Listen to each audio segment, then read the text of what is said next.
Nessa aula de hoje aqui da disciplina de macroeconomia, então eu vou começar tratando da estrutura de análise macroeconômica. Então, como eu já havia dito a vocês, é comum que se divida, né, o olhar sobre a economia em duas partes. Uma parte chamada de real, que é a parte física ou a parte quantidades, e numa parte monetária da economia, que é a parte preços, né? E se vocês se lembram, eu disse a vocês, né, que a aquela composição preço e quantidade, ela é extremamente importante, né. É com ela que a gente calcula receita, é com ela que a gente calcula custo e naturalmente é dela, ou associada a essa composição preços e quantidades, que resultam os lucros. E naturalmente, por causa desses aspectos, né, que estruturam as questões econômicas, é natural que a gente divida o olhar sobre a economia em duas partes também, uma parte real e uma parte monetária. E além disso, nós vamos dividir a economia em mercados para que a gente consiga entender melhor como que se dá a determinação de algumas variáveis macroeconômicas que, de fato, são as variáveis que nós fazemos o acompanhamento, sobre as quais fazemos planejamento, para justamente fazer a chamada condução das políticas macroeconômicas. Então, a economia vai ser vista como sendo composta por duas partes, uma parte real, uma parte monetária, e quatro mercados. Dois mercados da parte real, mercado de bens e de serviços, as mercadorias, no qual teremos a determinação do produto nacional e do nível geral de preços, e do mercado de trabalho, no qual teremos a determinação do nível de emprego e dos salários nominais.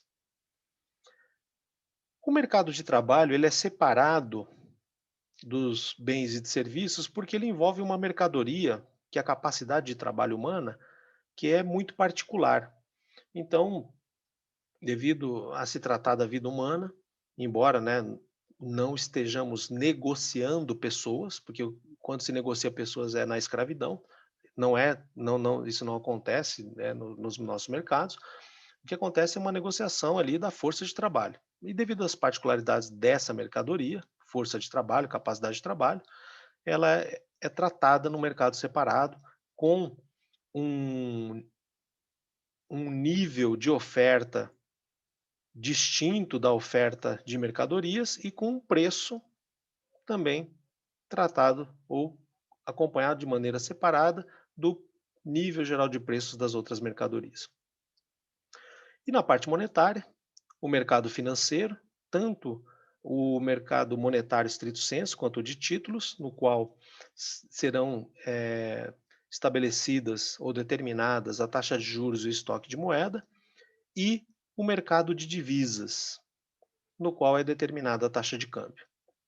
Quando a gente fala de divisas, a gente está falando de moedas, só que aí moedas estrangeiras. Então, por causa dessa característica, por envolver um aspecto externo à economia, que são as moedas dos outros países, então o mercado de moedas de outros países é tratado de maneira separada do mercado da moeda nacional. Quando a gente fala sobre determinação endógena, isso significa o quê? Que essas variáveis, elas são determinadas internamente ou pelo próprio mecanismo de funcionamento dos respectivos mercados, tá? Então, ou seja, a taxa de câmbio, ela vai ter uma determinação endógena dada pelo mercado de divisas. O que isso quer dizer de maneira simples? É o mercado cambial ou é no mercado cambial que haverá determinação da taxa de câmbio, tá? E vai ser no mercado monetário, juntamente com o de títulos, no mercado chamado de financeiro, que nós vamos ter a determinação da taxa de juros interna e do estoque de moeda. E uma leitura semelhante eu faço para os outros mercados. Ou seja, quando eu estou dizendo que a taxa de câmbio ela é determinada endogenamente no mercado de divisas, o que significa? Significa que é a dinâmica do mercado de divisas, mercado cambial, tá? Ou seja, a oferta e a demanda por moeda nacional e moeda estrangeira é que vai determinar a taxa de câmbio, tá? Isso que quer dizer determinação endógena, é determinada dentro daquele contexto, daquela circunscrição, tá? Então, ou seja, o produto nacional, o nível geral de preços vão ser determinados pela dinâmica do mercado de bens e de serviços. O nível de emprego e os salários vão ser determinados pela dinâmica do mercado de trabalho. A taxa de câmbio pela dinâmica do mercado de divisas e a taxa de juros e estoque de moeda pela dinâmica do mercado financeiro. Porém, nós sabemos que existem nem sempre a taxa de câmbio ela é determinada somente pelo funcionamento do mercado cambial.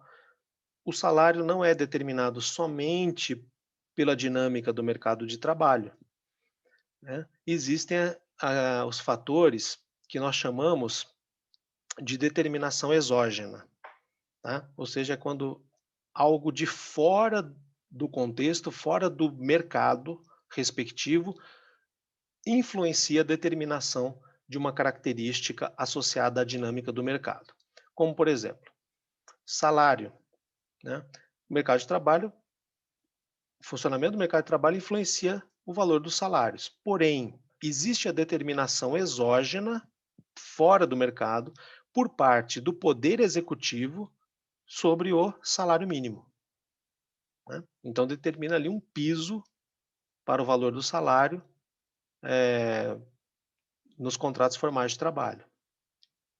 Da mesma forma, a taxa de câmbio, né? Existem situações em que o governo, né, efetivamente o Banco Central, influencia o funcionamento do mercado cambial, fazendo o quê? Uma determinação exógena da taxa de câmbio. Uma determinação não por decreto, não é chegando lá e falando, olha, vai valer tanto.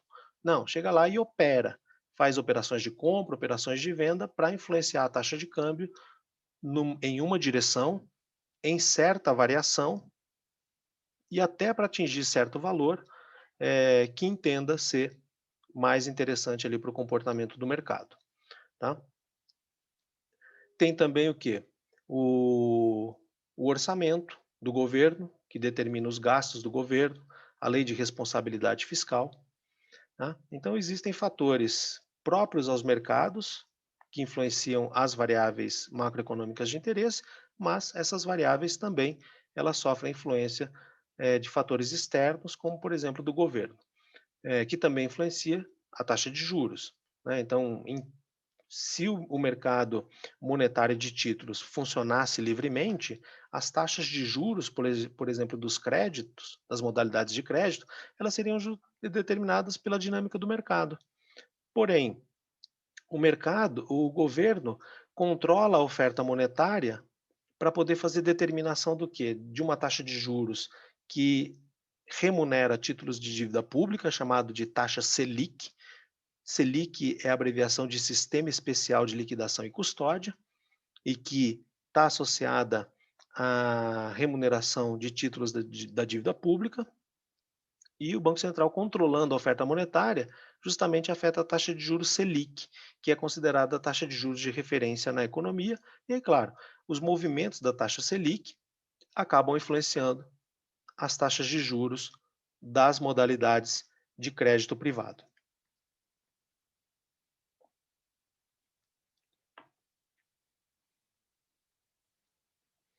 Bom, quando a gente fala sobre a condução da política macroeconômica, né, a gente diz que a política macroeconômica ela vai ser conduzida por vários tipos de políticas, como a política fiscal, a política monetária, a política cambial, a política comercial e a política de rendas, né?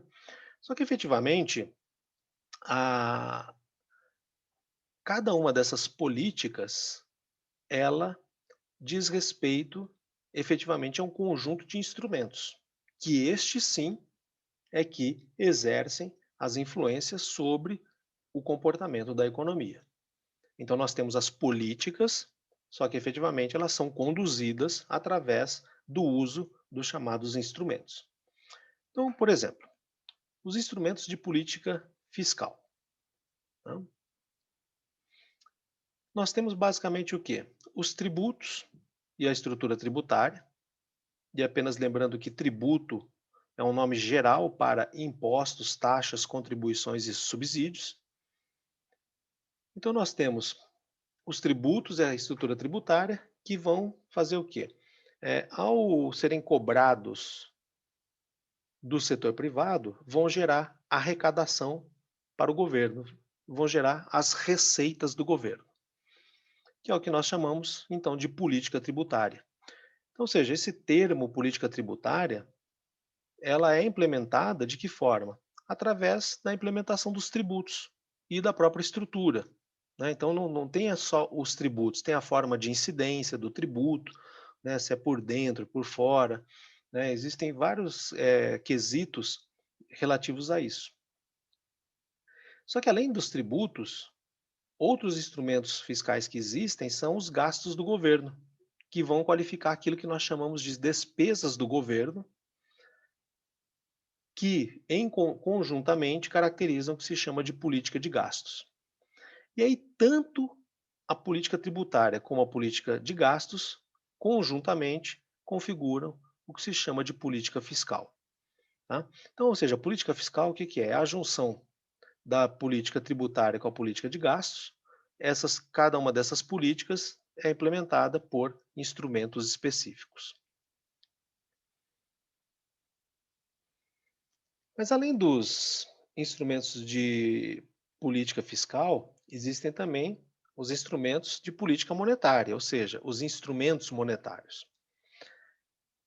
Esses instrumentos monetários envolvem a emissão de moeda, né? Então o governo pode decidir emitir moeda e pode decidir destruir moeda.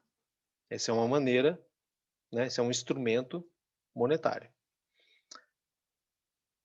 Tem um outro instrumento chamado alíquota de reservas compulsórias, que é uma alíquota que determina que parte de depósitos à vista e algumas modalidades a prazo os bancos depositários não podem usar.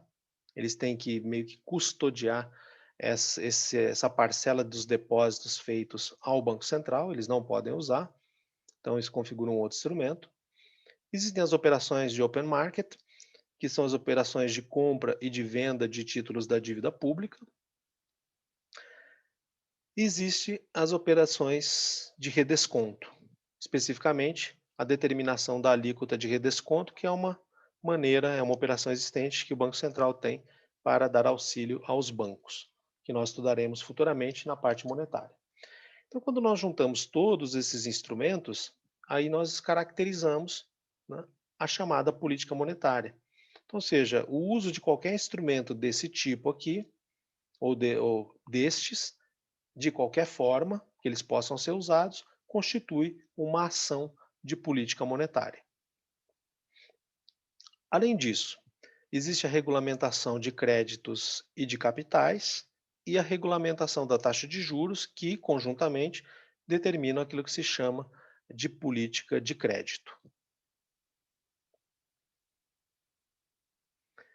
Bom, mas além dos instrumentos fiscais e monetários, também existem o quê? Os instrumentos cambiais e comerciais, tá? E aí aqui comercial não é comercial no sentido mais comum que a gente conhece, é o comercial relativo a comércio exterior, tá? Então aqui são os instrumentos de relações exteriores. Então nós temos o próprio regime cambial, né, que nós estudaremos futuramente. Então, o regime cambial de um país pode ser fixo, flutuante ou flutuante administrado. Existem as próprias operações cambiais, de compra, venda, de troca de posições em relação à taxa de câmbio, que vão caracterizar a política cambial. E existem também o quê? Os tributos e a estrutura tributária aplicados a fluxos de comércio internacional, como por exemplo as barreiras que são chamadas de barreiras tarifárias, né, que podem ser tributos do tipo ad valorem, podem ser tributos específicos, podem ser cotas de importação, cotas de exportações, existem questões técnicas envolvidas, sanitárias, existe uma série de medidas que configuram as chamadas barreiras não sanitárias, né? Então, aspectos técnicos das mercadorias, aspectos sanitários, caracterizam barreiras não tarifárias, né? Ou seja, você não pode exportar uma certa mercadoria para um determinado país, como por exemplo, nos Estados Unidos existe uma regulamentação que proíbe o uso de tinta para uso doméstico, né, em móveis, paredes, essas estruturas, que contenha chumbo. Então, por exemplo, se o Brasil, uma empresa brasileira quisesse exportar tinta para os Estados Unidos, porém a tinta produzida ela contém chumbo, não vai conseguir fazer essa exportação, porque vai existir uma barreira nos Estados Unidos dizendo é proibido importar tinta que contenha chumbo. Tá? E além dessas barreiras não tarifárias, né, que não dizem respeito a tributos, existem também as linhas de crédito e outros incentivos, como por exemplo feiras, ações de divulgação dos produtores e das mercadorias nacionais no exterior, que vão caracterizar a chamada política comercial, política de comércio exterior. E por fim, temos os instrumentos das políticas de rendas, que são instrumentos que visam ter efeito sobre a renda das pessoas. E, naturalmente, a determinação do salário mínimo e os preços administrados, né, que são todos esses preços que são controlados pelo governo, porque envolvem concessões, como é o caso dos pedágios, né, então, o proprietário das rodovias brasileiras são a União, os governos ou os municípios.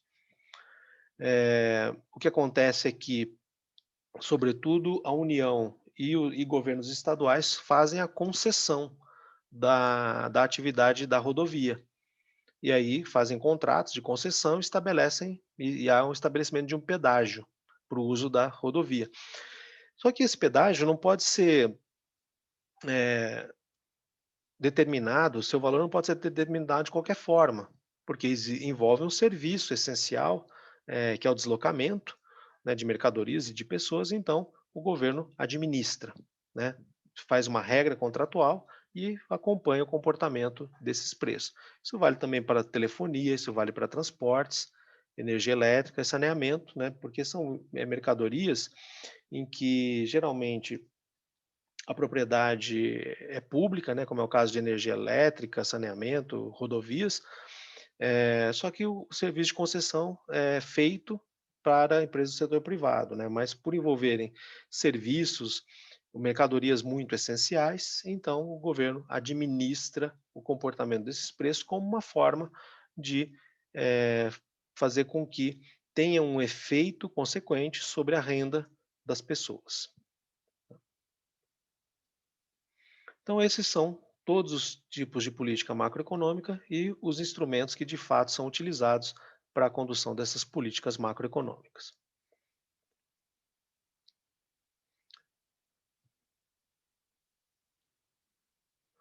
Bom,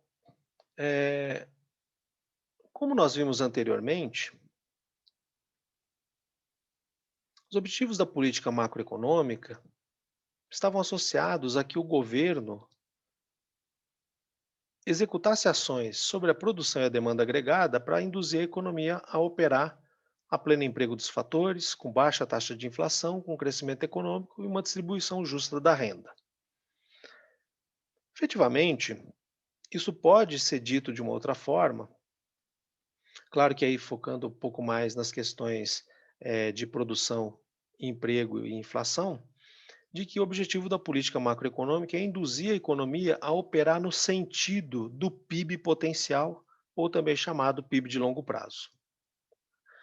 O PIB potencial, ele é um conceito, ele é um nível do PIB, que é o produto interno bruto, que seria a soma de toda a produção de mercadorias para uso final, na situação em que todos os fatores de produção estivessem empregados, ou seja, o PIB potencial seria aquilo que seria permitido produzir no país de mercadorias para uso final, com pleno emprego dos fatores de produção. Ou seja, toda a população capacitada e apta para trabalhar estaria empregada, todas as máquinas, todos os equipamentos, todas as edificações estariam sendo usados, ou seja, a capacidade instalada ou a capacidade produtiva instalada das empresas estariam sendo plenamente usadas. E qualquer uso que houvesse de recursos naturais também estaria sendo levado ao máximo. Bom, aí vamos pensar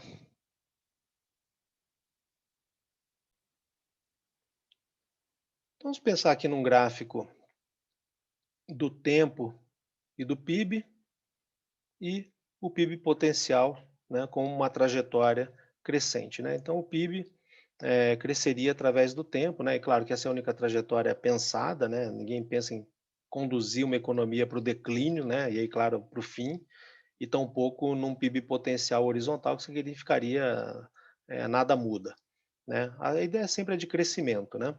Então, embora a economia seja estruturada, seja influenciada não somente por questões microeconômicas e macroeconômicas, para ter uma produção, as políticas são orientadas para promover um PIB potencial ou um PIB de longo prazo crescente.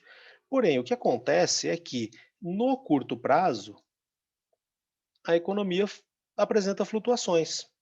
Ela não cresce de maneira linear ou retilínea, né? Isso é feito por uma tendência de prazo mais longo, que é composta por ciclos de expansão e de retração que vão seguindo-se uns aos outros. Então, isso é absolutamente observado, normal, é o que acontece nas economias, tá? Às vezes os ciclos duram mais tempo, às vezes menos tempo, mas os ciclos, eles existem.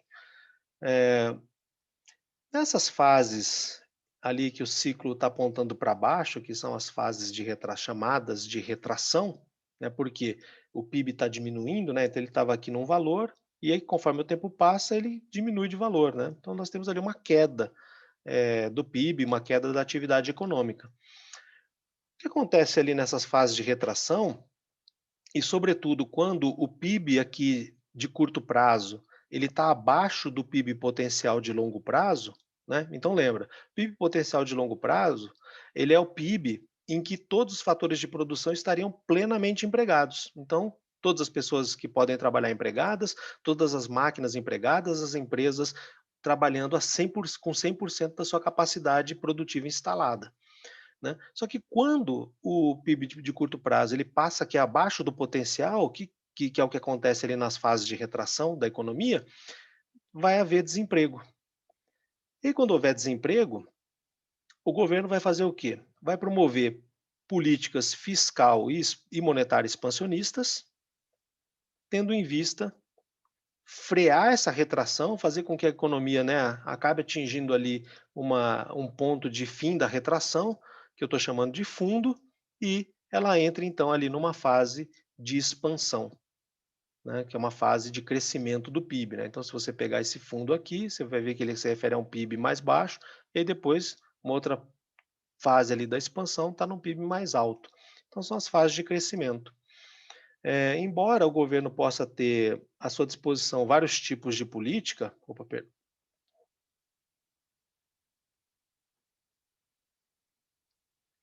possa ter vários tipos de política, ele usa sobretudo a política fiscal e monetária.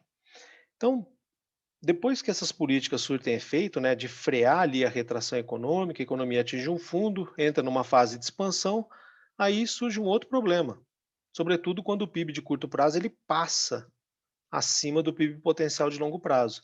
Né? Por quê? Aqui a gente vai ter sobreemprego dos fatores produtivos, não só pessoas, máquinas, né? Ou seja, as empresas vão estar trabalhando acima da sua capacidade instalada.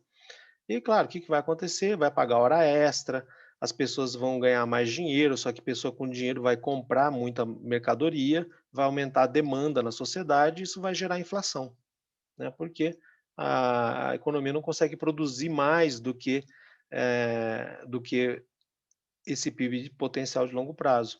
Momentaneamente, essa capacidade está sendo ultrapassada, e aí, claro que isso vai gerar algum problema, e esse problema é chamado de inflação. E aí, para conter a inflação, né, que vai acontecer justamente nas fases de expansão, o governo vai lançar a mão de políticas restritivas, políticas fiscal e monetária restritivas para poder fazer o quê? Frear a expansão, mas claro que a ideia não é frear a expansão, o problema é frear a inflação, fazendo com que a economia atinja ali um pico de atividade e a manutenção dessas políticas restritivas faz então com que a economia entre numa desaceleração em direção ao PIB de longo prazo. O problema qual é? É que a gente não sabe esse timing, a gente não consegue calibrar exatamente para o comportamento de curto prazo vir para o de longo e ficar em cima dele, tanto na contenção da expansão quanto na contenção da retração. E aí, naturalmente, né, o remédio ele acaba durando mais tempo do que precisa, ou ele acaba surtindo mais efeito do que precisa, e aí então a gente vai ter essas sequências de fases de expansão e de retração. Claro que isso não se deve somente à ação do governo, né, porque, por exemplo, existem os ciclos agrícolas também, né, então o que acontece? Um determinado produto agrícola tem um preço muito bom no mercado num determinado ano, no ano seguinte, o que muitos agricultores fazem? Passam a plantar aquele produto agrícola. Só que aí acontece o quê? Uma superprodução, uma super oferta, que acontece? O preço cai, os ganhos já não são tão bons, algumas pessoas começam a achar que não vale a pena, então elas abandonam a produção daquela mercadoria. Aí nós vamos ter o quê? Queda da oferta, aumento do preço, e aí nós vamos ter ciclos de preços, ciclos de produção agrícola, que claro que surtem efeito sobre as economias, porque acabam afetando a indústria, acabam afetando os serviços e naturalmente contribuem ali para a geração do ciclo econômico, que ao tentar ser contido pelas políticas macroeconômicas, naturalmente essas políticas, né, como o governo não consegue acertar o timing exato e o tamanho exato da medida que deve ser tomada, isso acaba gerando esse comportamento cíclico de curto prazo, né? Só que a ideia é que a política macroeconômica seja orientada para fazer com que, embora existam essas oscilações de curto prazo, a, a tendência seja que os ciclos de curto prazo continuem na direção do PIB potencial.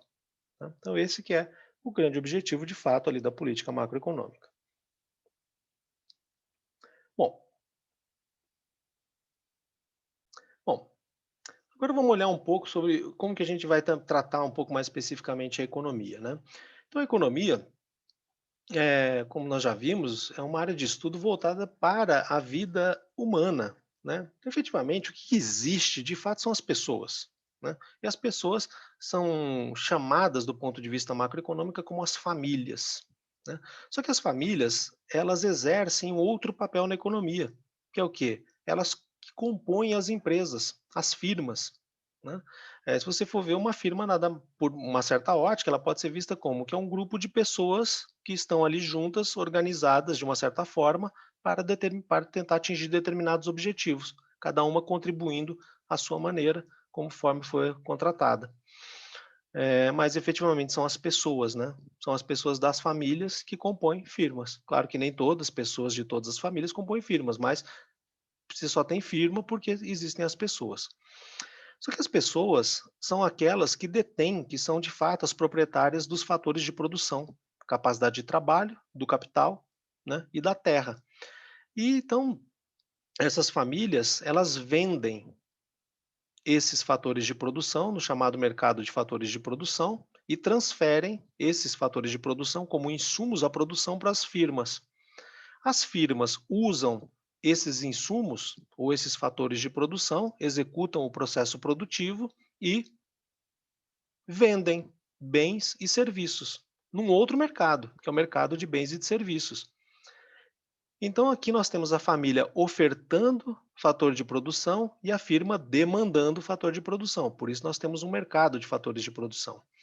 Aí depois as firmas produzem as mercadorias e elas ofertam bens e serviços, né, que são vendidos, e no mercado de bens e de serviços que, portanto, tem um demandante. Quem são esses demandantes? As famílias que compram os bens e os serviços. Só que o que também acontece? A empresa, quando executa o processo produtivo, ela em algum momento paga os fatores de produção que foram demandados das famílias.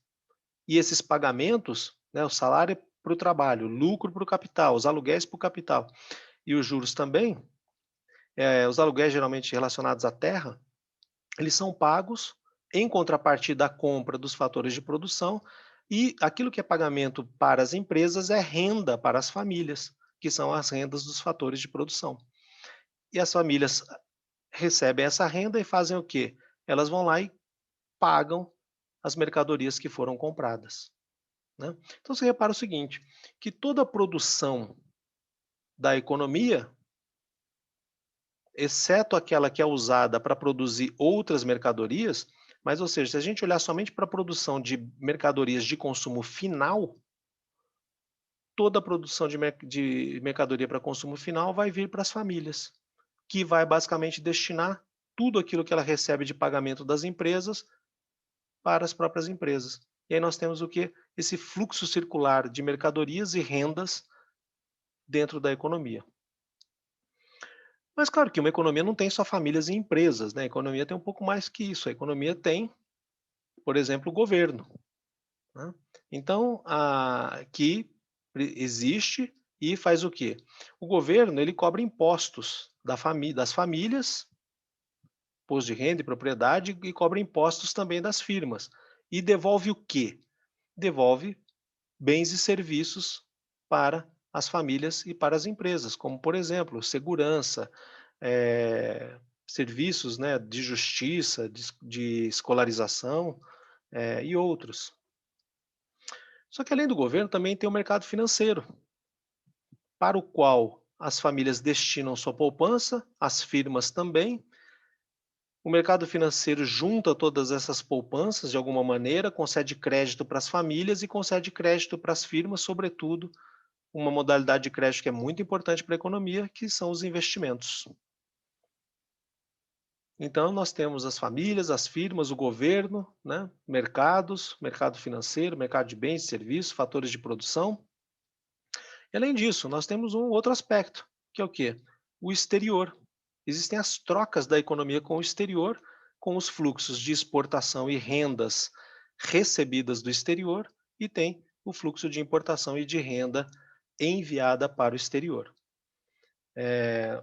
Inclusive os fluxos de capitais para investimento ou capitais para aplicações de portfólio, né? Então, esse fluxo circular da renda, ele mostra o quê? As relações econômicas existentes do ponto de vista agregado, macroeconômico, que a gente vai considerar para fazer um equacionamento ali sobre essa dinâmica que existe dentro das economias. Então, veja, suponha que a economia tenha três setores apenas. Um que produz trigo, um produz farinha, o outro produz pão. Tá? O setor de trigo, ele não gasta nada com compra intermediária, tá? Mas ele tem uma produção de 100. Essa produção de 100, que foi o que ele adicionou ao que ele adicionou ali pela sua atividade, ela é completamente vendida para o setor de farinha, que vai usar essa produção de trigo, vai acrescentar um valor através dos serviços ali das pessoas e das máquinas envolvidas e vai gerar uma produção do valor de 400. Então, dos 400 do valor de produção, que é a receita de vendas ali do setor de farinha ou da empresa de farinha, 100 se refere, 100 se refere à compra de matérias-primas, insumos, 300 foi o valor que foi adicionado. Aí a produção de farinha, ela é vendida ali para panificação, que coloca trabalho, capital, né, para agir sobre a farinha e transformar a farinha em pão, e vende todo o pão a R$ 1.000. Então, compra 400 de farinha, de insumo, e vende a 1.000, adicionando R$ 600. Esse valor adicionado no setor de trigo é a renda que vai ser paga aos fatores de produção ali do setor. Por quê? Porque foi a contribuição do trabalho e do capital que estão utilizados no setor de trigo que gerou o valor dessa produção. Já no caso do setor de farinha, houve uma agregação de valor, uma adição de 300 a os 100 de compra de matéria-prima por parte desse setor.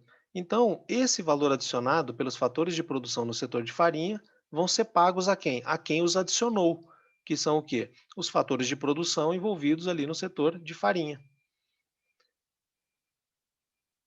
O setor de panificação faz o quê? Ele compra 400 ele compra 400 ali, que é o valor da produção de farinha, e coloca juntamente com a farinha seus fatores de produção, pessoas, máquinas, equipamentos, edificações, e com esses fatores de produção e essa farinha, produz pão. Só que, sobre o valor da produção de farinha, da matéria-prima utilizada, adicionou o valor de 600. E aí por isso que vende a produção a 1.000, tá? Então, esse valor que foi adicionado pelos fatores de produção do setor de panificação, como o valor foi adicionado pelos fatores de produção, o valor é pago a quem o gerou, que são justamente esses fatores de produção, tá? Então, repara uma coisa, eu tenho uma produção aqui de 100, um valor de produção de trigo, depois eu tenho um valor de produção de 400 de farinha. Só que veja aqui, esse 100, que é o valor da produção de trigo, está incorporado no valor de produção aqui da farinha. E o valor de produção da farinha está incorporado no valor de produção aqui dos pães, tá? Então, o que eu posso fazer se eu quiser saber qual é o valor bruto da produção total para consumo final da economia? Eu olho só a produção do setor cuja mercadoria vai para consumo final. Por quê? Porque no valor da produção, no valor bruto da produção do setor cuja mercadoria vai para consumo final, já está incorporado o quê? O valor bruto da produção do setor anterior, que incorporava o valor bruto da produção do setor anterior a ele. Tá? Então, eu não preciso medir tudo, todas as produções da economia. Basta eu medir o quê? Toda a produção de consumo final. Aí eu vou ter o quê? O valor bruto da produção ou o produto agregado da economia.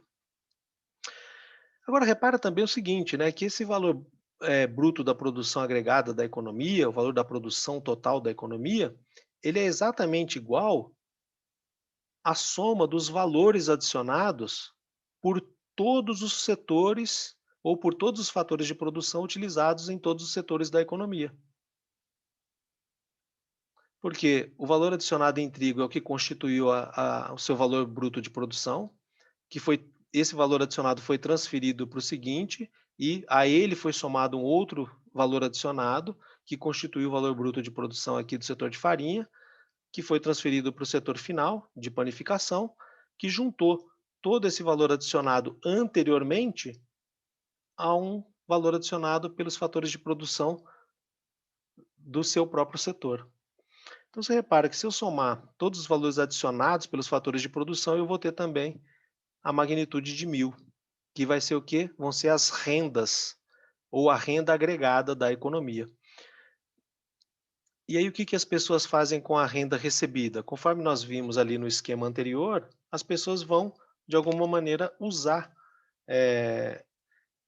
essa renda para adquirir a mercadoria existente.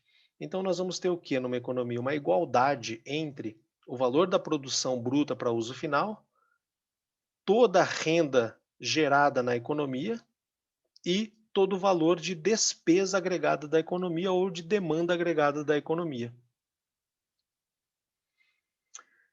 Que vai nos levar à chamada identidade macroeconômica básica, que é vem do seguinte raciocínio. Então, eu vou, perdão, se eu pegar do valor bruto da produção e descontar todo o valor do consumo de bens e serviços intermediários, né, ou seja, todas as mercadorias que foram usadas para produzir outras mercadorias, né, mas não são mercadorias que são consumidas diretamente ou finalmente pelas famílias, né? Então, se eu pegar do valor bruto de produção e descontar ali o que é o valor, digamos, das matérias-primas, nós vamos ficar com todo o valor adicionado na economia. O valor adicionado vai constituir a renda dos fatores de produção, salários para trabalho, juros para o capital, lucros para o capital e aluguéis, pagamento à propriedade da terra. Agora, como o valor adicionado total da economia, ele também corresponde ao produto agregado na economia, então nós vamos ter o quê? Que o valor do produto agregado da economia, ele vai ser igual à renda agregada da economia, que vai ser igual à despesa agregada da economia. Por quê? As famílias vão gastar toda a renda recebida de alguma forma, ou vão gastar com consumo, ou elas vão gastar poupando, fazendo alguma forma de investimento. E quando esse dinheiro for transferido das famílias para empresas fazerem, por exemplo, investimento, essas empresas vão gastar na aquisição de equipamentos, na construção de edificações, elas vão gastar de alguma forma. Tá? Então, por isso que nós temos uma identidade entre o produto agregado da economia, a renda agregada da economia e a despesa agregada, que vai caracterizar a chamada identidade macroeconômica básica. Tá? Então, o que eu tenho aqui?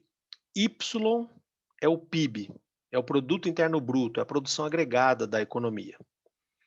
C é o consumo agregado das famílias. I é o investimento agregado feito pelas empresas. G é o gasto do governo. X são as exportações. E M, as importações. Tá? Então, isso vai constituir a identidade macroeconômica básica.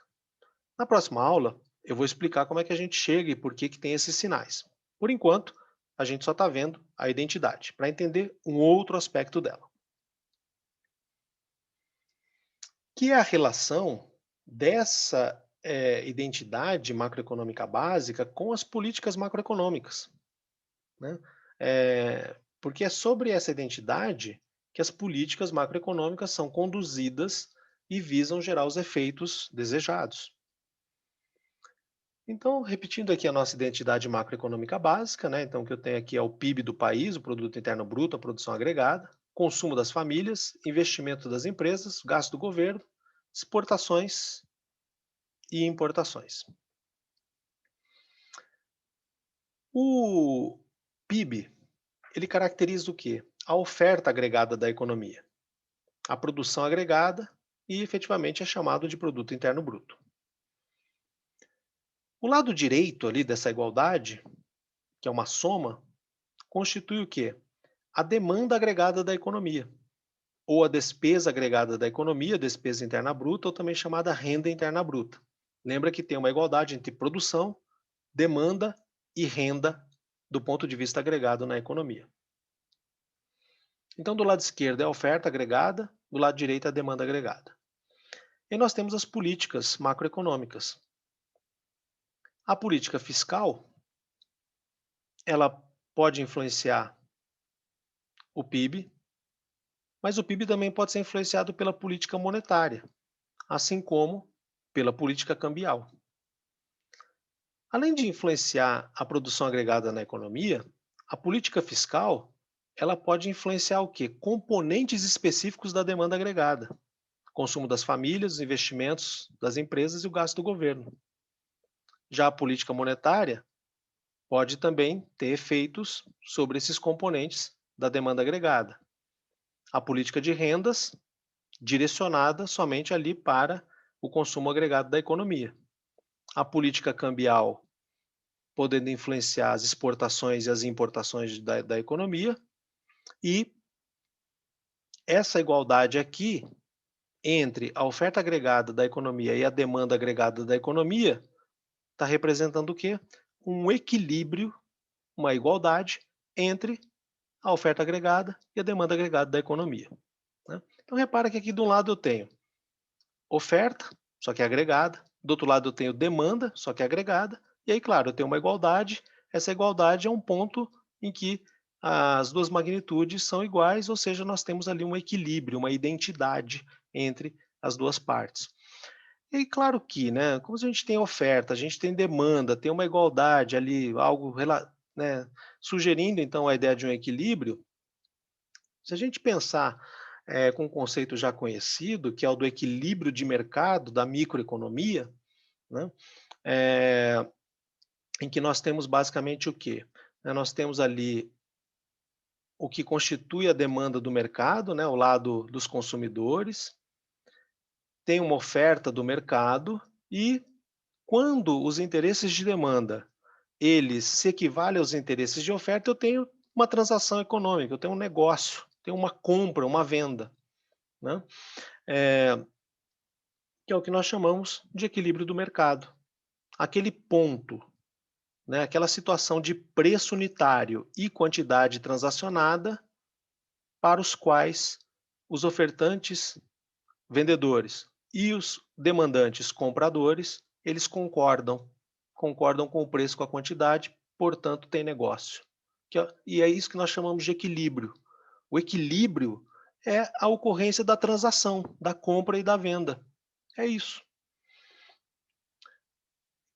E aí repara que se eu tenho essa estrutura do ponto de vista microeconômico, né, então o que eu preciso para ter um mercado? Eu tenho que ter uma oferta, uma demanda e, efetivamente, né, tem que haver alguma concordância entre as duas partes. Aí pronto, eu tenho um mercado em funcionamento, que é algo que nós aprendemos muito lá da microeconomia, né?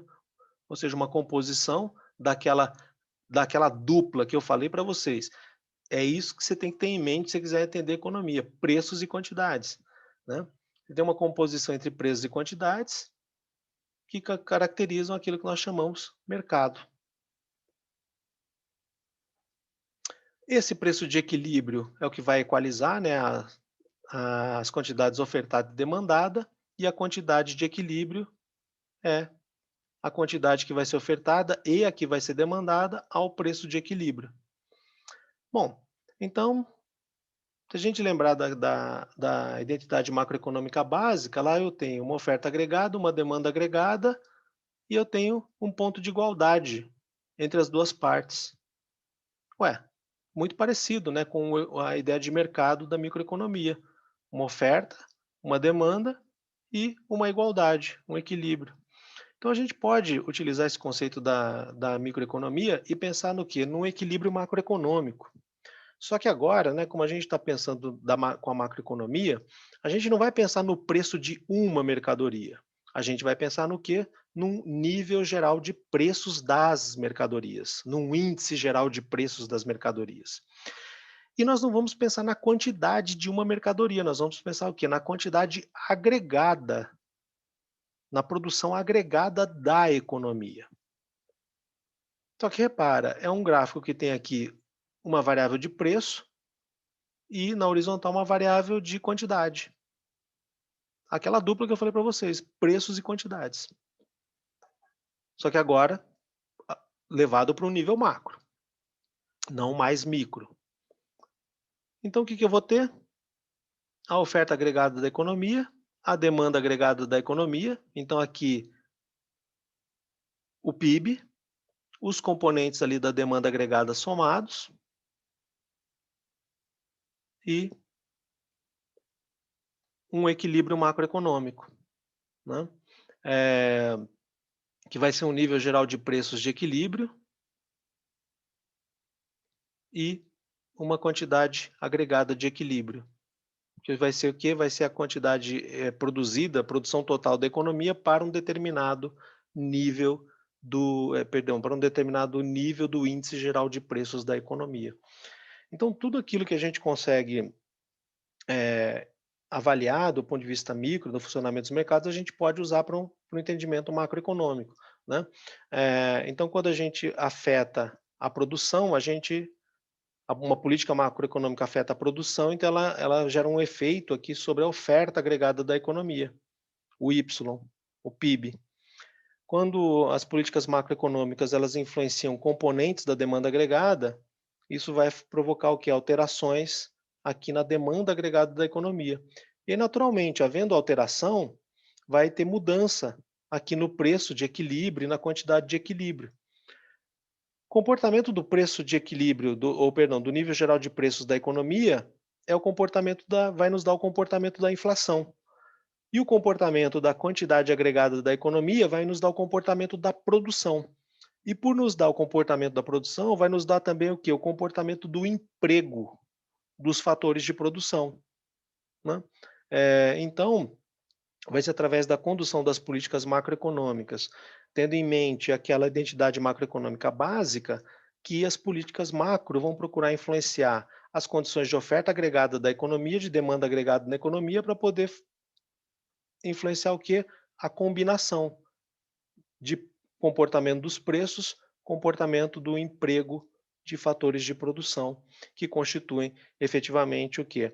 As chamadas políticas de estabilização, que são as políticas econômicas, macroeconômicas de curto prazo, que visam, conforme nós vimos aqui no início da aula, aquela correção do ciclo econômico, sobretudo nas fases de afastamento do PIB de curto prazo em relação ao PIB potencial ou PIB de longo prazo da economia.